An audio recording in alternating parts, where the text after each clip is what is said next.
coming this morning. Nice to see you all on this Friday morning. The occasion of our gathering is I'm headed to Prince Edward Island for the Council of the Federation. That's the meeting of all the premiers across Canada. And then also we're having a First Minister's meeting after that, all the premiers with the Prime Minister. The key issues that'll be on the table for all premiers are issues related to national trade, healthcare, the economy, public safety. All of these issues will be canvassed. I want to let British Columbians know a few of the issues that I'll be pushing on their behalf during these meetings and working to ensure that other premiers are working with us on these priorities as well. First of all, obviously, wildfire is front of mind, both here in British Columbia and in Ontario. I want to express my concern and whatever support British Columbia can offer to Ontario that is facing such horrific impacts from wildfire on communities up in the north. Just very reminiscent of scenes from British Columbia around the burning down of Lytton, traumatic memory for many British Columbians, and certainly our thoughts are with Ontarians in the north. Of course, here at home we have our own challenges around Boston Bar, the whole community evacuated. Wildfire teams working hard around that community to protect homes and support the community. I want to thank them for their heroism on the front lines there. And in Pemberton, a fast-moving fire near that community as well. We have been fortunate to date in a relatively more quiet wildfire season than we certainly could have feared would happen. But I want to recognize as well that we've got the two hardest months ahead of us. And that after the lightning storms from last night, there are significant impacts. So wildfire will be a key topic of conversation at the table. I have no doubt about it. Ensuring a national mutual support strategy and cooperation with the federal government on urgent response for the kinds of situations that Ontario is facing will be a key topic. Certainly healthcare. Escalating costs here in British Columbia are not unique. Aging populations across the country, increased costs of equipment and drugs, resulting in higher costs for healthcare. We have an expiry of our health agreement with the federal government that is coming up in the next couple of years, beginning the work now to lay the groundwork with the feds for the renewal of that agreement, and cost certainty for British Columbians and provincial taxpayers will be critically important. On public safety, BC issue 3 of the individuals in Operation Hardball related to extortion, the 3-country investigation between Canada, the United States, and India. 3 of the individuals arrested were here in British Columbia. First of all, I want to thank the RCMP for their incredible work on that. And second, I want to recognize that the investigation work by the FBI was made much easier in that country because they have organized crime law called RICO that assists them in bringing in people that are facilitating a criminal conspiracy but may not themselves be doing anything illegal. It is much easier for the FBI to do these kinds of investigations than it is for the RCMP. And so I'll be bringing that message to the cough table because extortion issues have been present in Alberta, very significantly in Ontario as well. And I hope to again meet with support on a call with the federal government to have that kind of law in place in Canada as well. Softwood lumber impacts the tariffs and structurally low pulp prices. This is an issue particularly for British Columbia, New Brunswick, and Quebec. I'll be meeting with those premiers to discuss these issues and coordinating with the federal government to support the pulp sector across the country and those workers in this time of low prices that is resulting in mill closures here and in Ontario. And then finally, I'll be pushing hard with other provincial leaders, I hope, on free trade across the country in goods and in services to make sure that we are able to sell as easily to other provinces as we can to the United States. It's part of the work we need to do as a country, and that'll be part of the conversation at the table. These topics and much more will be covered. Looking forward to the conversation we're going to be having with premiers. And with that, I'll turn it over to the media for questions. Thank you, Premier. Thank you, everyone, for joining us here today at the Vancouver Cabinet Office. We're going to take questions from the media now. All members of the media called upon will have one question and one follow-up. For media on the phone line, please remember to press *1 to enter the queue and to unmute yourself when called upon. We're going to start here in the room with Martin McMahon from CTV. Good morning, Premier. Just wanting to get a bit more information on the fire situation. Have you received any briefings this morning? Any update with regard to, either of the two big fires that the province is dealing with right now? We'll have updates later in the day on the wildfire situation in those two communities. I don't have any additional information to share at this point, other than to certainly assure the people of Boston Bar and the people of Pemberton that we will be providing all support possible to them and to their communities in this incredibly difficult time. And ahead of this national meeting, what sort of conversations are you going to have with other provincial leaders on wildfire response and perhaps various provinces supporting each other in situations like this? What sort of a framework could that look like? What options are on the table here? Well, I think that, for us in British Columbia, we have a number of lessons learned. It does feel like what Ontario is experiencing, what Eastern Canada is experiencing, British Columbia went through about 5 years ago. And we were the canary in the coal mine in terms of forest fire impacts in Canada. So I think there's lots we can bring to the table in terms of mutual support for other provinces. We have a wildfire center of excellence at TRU. Our wildfire service works year round. We've invested in significant additional equipment, fire smarting work in communities that is mitigating some of the impact. And I credit with some of the reduced impact we've seen in the first part of the year.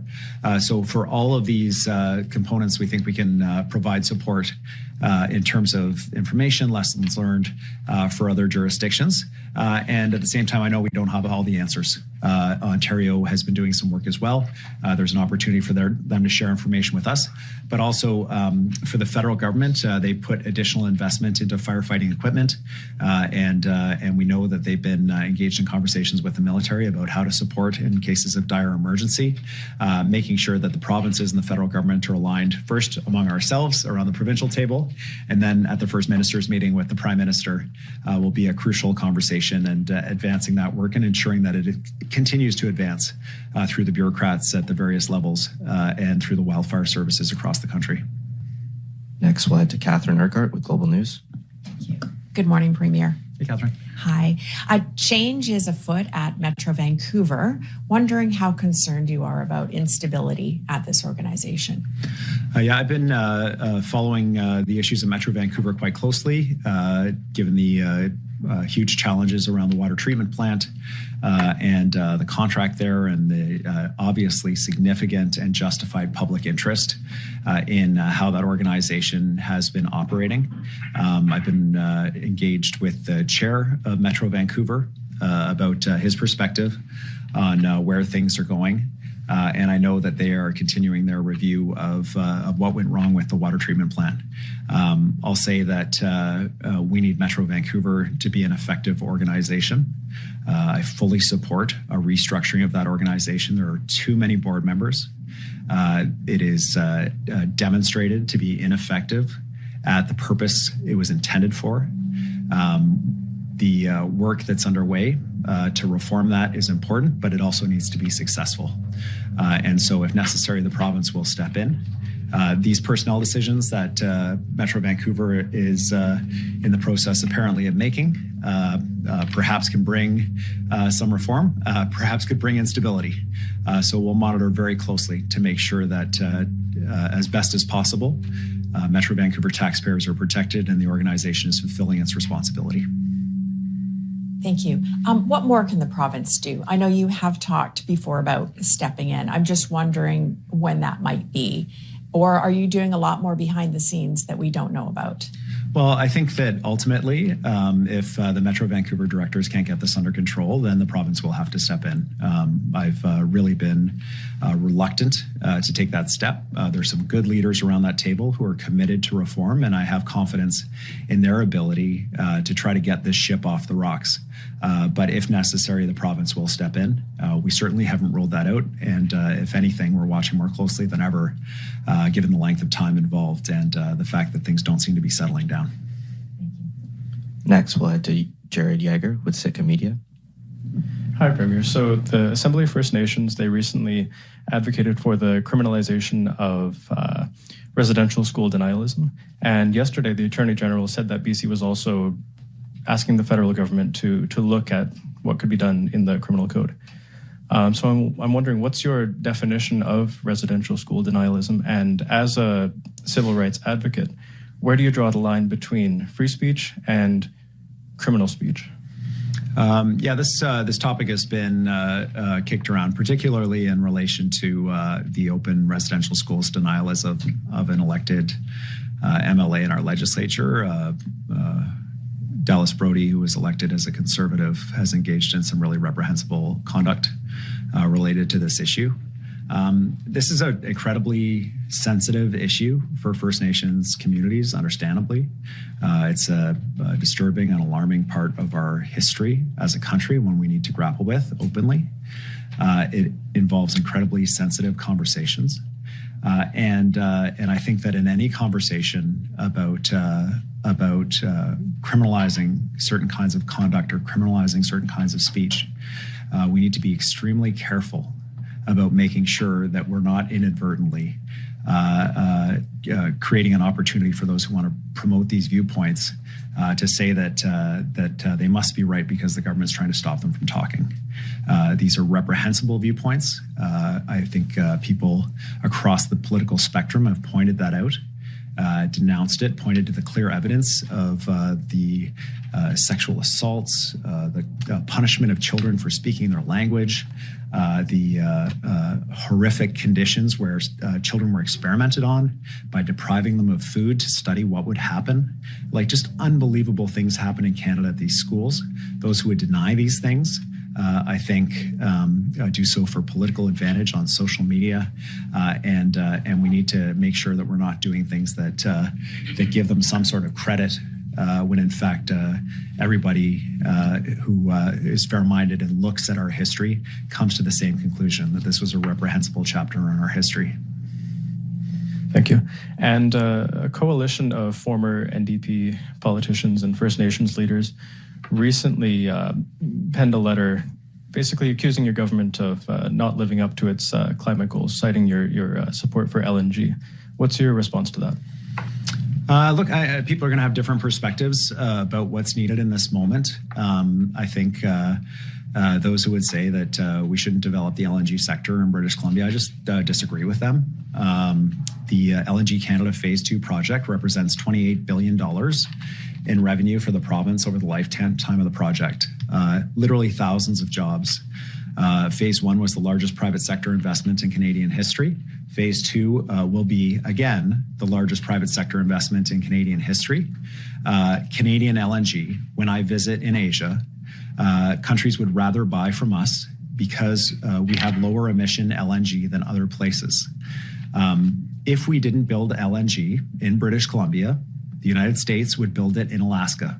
We would get none of the jobs, none of the revenue, none of the benefit, and it would be built to a lower standard with more pollution. So all the downsides and none of the upsides. So regardless of how I look at this, this is a massive financial opportunity for British Columbians who are going to work on these projects, for government revenues to pay for public services, and to deliver a product that is lower carbon than our competitors, that is in demand around the world. We'll just have a different perspective on this, I understand, but a frank and forthright discussion about why it is that we would support higher carbon American LNG going to these countries instead of from British Columbia, when we can do it better, when we can create jobs and opportunity here, is a discussion that we could have. There is a difference between the NDP perspective on these things and the Conservative perspective on these things. They would have a bitumen pipeline running across the North Coast if they had their way, and British Columbians would see no benefit, and they wouldn't have negotiated any agreement around liability if there's a spill or protection for British Columbians.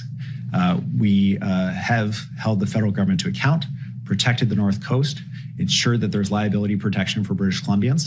When we do LNG, we electrify it to ensure it's lower emission.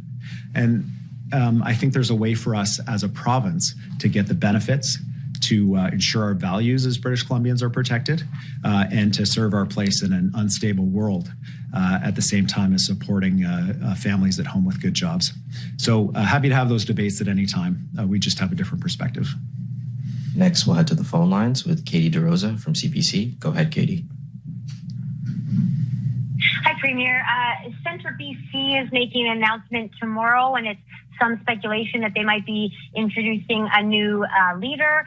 At the same time, this week, your party slammed the BC Conservatives for some new hires, including Apollo Chung and Cosmin Durza. I just wanted to ask you, do you see a role for a centre party in British Columbia, or would that eat away at NDP support? The Centre BC party has existed now for a couple of years. It has been an option for people.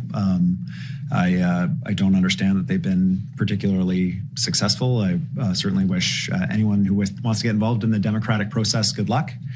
The two major parties in the province, the BC NDP and the BC Conservatives, have very different perspectives about the future of this province.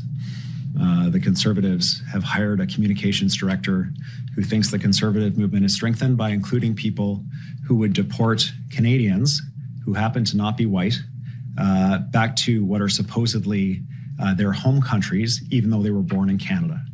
Now, that is a reprehensible, racist view and one that targets hundreds of thousands of British Columbians for deportation. I don't understand how your view could be that your party is strengthened by including those viewpoints in it. We believe that immigration has strengthened British Columbia and Canada. And so that's just one example of the difference in our perspectives. There are lots of good debates to be had. And certainly I look forward to having them should the BC Conservatives, do interviews or show up for debates. Follow up, Katie? Switching gears a bit on the condo bailout issue, a few weeks ago you said if people don't like it, we won't do it. There's also been some at the federal level, Conservative MP Aaron Gunn trying to get a committee to ask questions about the lobbying by developer Bob Rennie. Has there been any change in your position on that program? It's pretty straightforward, Katie. The program is still being designed. I'm asking British Columbians for the opportunity to present the program to them and to understand their perspectives once they hear what we have planned. People need housing now. There are young people and families making a decision about whether they can build a future for themselves in our province because of the cost of housing. If government is to build housing, it'll be 3 to 5 years if we start now before that housing is completed. Right now, we can buy housing in bulk below our cost of construction and perhaps even below the cost of construction of that housing itself because of the fact that these are distressed assets on the market. So we can have housing that's cheaper than we can build it, open sooner. I believe as a government, we have an obligation to look at that. I understand the Conservatives don't support government being involved in the housing market. They don't support our ban on Airbnbs. They don't support the speculation tax to address people who bought homes and left them vacant. They believe that the market left to itself will address housing. Well, there's a reason why British Columbia rents are dropping faster than anywhere else in the country. That's because we built more rental housing than anywhere else. And we reined in the excesses of Airbnb. And we forced people to rent out their homes rather than leave them vacant. Housing policy that drives down the cost of housing is our goal. Ensuring that we're delivering affordable housing for British Columbians is a priority for us. So we will develop the program. We'll present it to British Columbians. If they don't like it, we don't have to do it. But I believe there is an opportunity here for us to make a real difference for a bunch of families. And if we can, we will. Next, we'll head to Mark Page with the Black Press. Go ahead, Mark.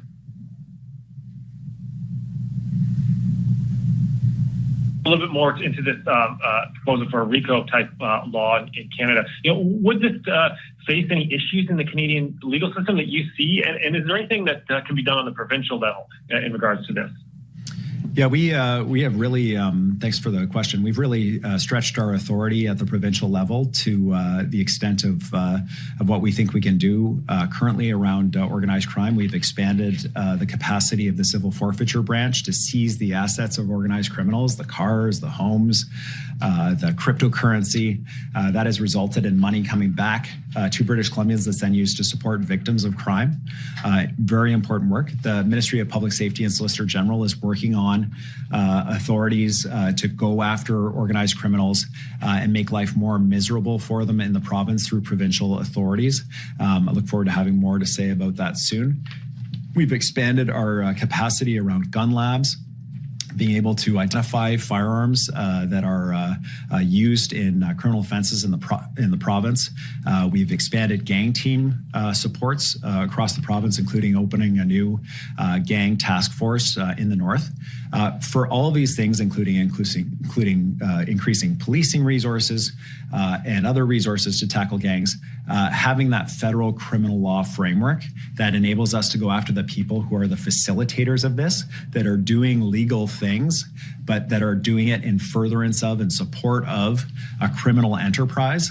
That is something that should be illegal in Canada, and we need to make sure that police have the tools like they do in the United States through RICO to go after these things. It doesn't have to be the exact same. It has to be a Canadian version of it, but I believe that legal reform will provide additional tools to certainly police in British Columbia and across Canada. Follow-up, Mark? Now, do you see any issues to a RICO type law in Canada from a civil liberties perspective? Obviously you have some experience with these organizations. Would you expect civil liberties groups to oppose this? Probably. I think that any significant expansion of police authorities should be tested and will be tested. But at the end of the day, we have allowed for police authorities to go after gangs that do infringe on areas of rights of Canadians in order to preserve public safety. So there is a delicate balance to be had. There's always a debate to be had. But I'll be blunt. Currently in Canada, I do not believe that we have the full capacities we need to attack organized crime. And when you talk about people's rights, you have to talk about the right to live in a community where someone doesn't send you a text threatening you and your family and then shoots at your house, and police don't have the full capacity of tools to go after those individuals. The right to live in peace and to conduct your business in community is a critically important right as well. So I am supportive of these kinds of initiatives. I have no doubt there'll be groups, criminal defense lawyers and others that will test it. That's part of our system. But I do think it is something that we should try. Next, we'll head to Ben O'Hara-Byrne with Global News. Hi there. Thanks for that. I know we've had two. I apologize. Premier, one of the big things that's come up of late, there was a Senate report recently about a federal coordination wildfire agency, essentially. I know that BC's been broadly supportive of that. How will you raise that with premiers, and do you think that's a solution we could be looking at going forward? Well, the opportunity around these tables when the premiers all gather together is to update each other on the work that we're doing and address any gaps that there may be in our approach. And the same is true when the Prime Minister joins our table at the later meetings. So this is a chance for us all to line up our approaches to make sure that we are continuing to work together towards centralizing a certain aspect of wildfire response. I will say that provincially, given where we are, the amount of investment we put in training, specialty research, and preparation, I would be reluctant in handing over significant authority to a centralized group because BC is well ahead of other provinces in responding to this, unfortunately, because we were affected sooner than other provinces have been by this. I think there's an opportunity for us to agree to a better coordinated national approach. I think there's a role for the federal government to play there. And our priority has to remain British Columbians. But if there's opportunity for us to support other provinces, we wouldn't hesitate. And we'll look for opportunities to support Ontarians who are struggling so badly right now if we can. Follow up, Ben? Yeah, thanks again, Premier. The CFIB put out its annual internal trade report card this week. The federal government got an A+. Most provinces got an A. BC got an A-, which is better than it got before, but still, one of the areas where it fell was with direct-to-consumer alcohol sales. What would be a win, do you think, for BC emerging from those meetings as far as internal trade is concerned? And are we one of the laggards when it comes to trying to drop some of these barriers? Why is that? Yeah, I mean, there's a certain irony to that grade, given that BC's been driving this conversation at the table, that we're part of the Western Canadian Prosperity Agreement, where we have free trade among the Western provinces. And it's been our work chairing the tables on internal trade nationally to advance this conversation. But, you know, I respect the need for these groups to assign grades to different provinces. And absolutely, I would like to be further ahead on direct-to-consumer alcohol in terms of our own internal processes than we are. It's not an ideological opposition. It's just a process we're going through to update our systems to be able to do it. And so, you know, would I like us to already be there with our systems? Yes, I would. But the idea that British Columbia isn't driving this conversation at the national level, that we're not well ahead of the vast majority of provinces in this country is simply wrong. We are advancing this conversation. We're the champions of it nationally, and we will continue to be in that position. And that concludes today's event. Thank you, everyone, for joining us today. Thank you.